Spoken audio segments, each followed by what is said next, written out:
I came across this boys locker room conversation, and I thought I should make a video about this. Read about the boys' locker room on Twitter, seen and shared many stories about the same. But what now? It is so traumatizing to even hear such statements. Just imagine how traumatizing it must be for the victim who were going through this. They were in the boys' locker room. They were talking about morphing young girls' pictures. They were giving rape threats to young girls, including minors. They were talking about gang raping them.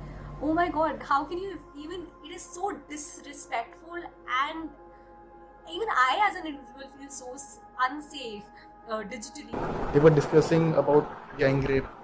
They are planning about gang rape. They were abusing women, which is not at all acceptable. And the comments are no doubt derogatory to the dignity of every woman. And you can't just justify that. They're just 15 or 16 with their age, and what they did, it really makes me feel bad. So now let's try to understand the grassroots level of this kind of incidents. So first of all, these incidents doesn't really happen because of misogyny, sexism, or objectification of women, but they are embedded in the society as a threat. They are embedded as a source to restore the power dynamics, to remind women their true place in the society. To all the men who are watching this video, you might feel offensive by the words I'm using, but the idea is to call people sexist, to call people misogynist on their face. I think only that can help. And not only that, but to dismantle the power culture and the power dynamics once and for all. I think we need to understand the fact that this power culture, this rape culture, and this objectification is being normalized in our society. So, to all the women who are watching this video, we really owe an apology.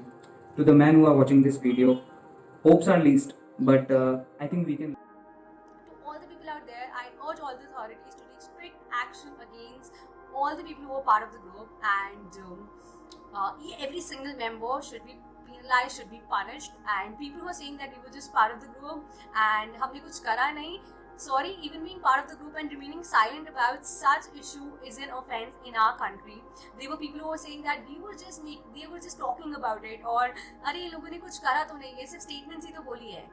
Even possessing, distributing such offences, making morphed images of young girls and minors is an offence, and you can be held legally liable under the IT Act, under the POXO Act, even under the JJ Act. So the kind of acts they were doing is an offence, and we should report it. It's high time we report these matters and we talk about it. ये cases पहली बार नहीं हो रहे हैं, ये cases पहले भी हुए हुए हैं, हर दिन होता है. कई केसेस सामने आ जाते हैं, कई केसेस दबे रह जाते हैं, कई चीज़ों में आवाज़ उठ जाती है, कई केसेस में आवाज़ भी नहीं उठती है. This is what is there in a society. It's not at all acceptable. And we have to bring an end to this, and we have to do this together only. I have read the messages of those obnoxious guys. Sorry if I'm being offensive, but it really puts me down when I realize or when I feel that I'm the part of this society. Those guys don't even realize that what they have done, or they don't even feel guilty. What they really think is ये तो सिर्फ boys talk है. नहीं, ये boys talk नहीं है.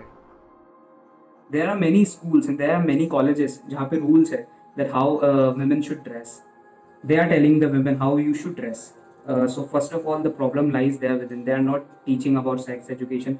They are not teaching about the use of word consent to the boys.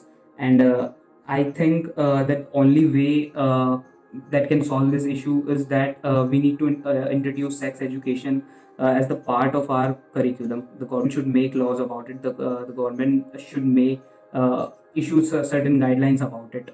बहुत सारे लोग बोलेंगे कि सेक्स एजुकेशन हमारे कल्चर में नहीं है, बट सेक्सुअल वायलेंस भी हमारे कल्चर में नहीं है, ना कि रेप, ना कि objectification. So the lines are blurred, but we really need to make it a choice. But क्या करें, क्या रिपोर्टिंग ही सोल्यूशन है? नहीं, reporting is the first step. Second is आवाज़ उठाओ. आवाज़ उठाओ हर चीज़ के लिए, हर चीज़ के लिए जो आपकी आंखों के सामने हो रही होती है और आप चुप हो जाते हो क्योंकि आपको लगता है मेरी फैमिली में तो नहीं हो रहा, मेरी सिस्टर के साथ तो नहीं हो रहा, मेरे घर वालों के साथ तो नहीं हो रहा. It is happening everywhere. It is not just happening in some society outside India or outside anywhere. It can happen with our sister, it can happen with our cousins. And it's important we raise our voice. Because if not now, then when? And if not you and me, then who?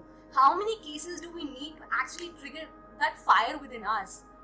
How many cases do we need to ensure that we speak up against these nuisance that is happening in our society and not remain silent. I urge the authorities to take strict action against every single person who was part of that group and ensure that we as individuals, we as girls feel safe. Guys, let's speak up for the betterment of our society, country, and moreover for ourselves. Speak up. Every single voice matters.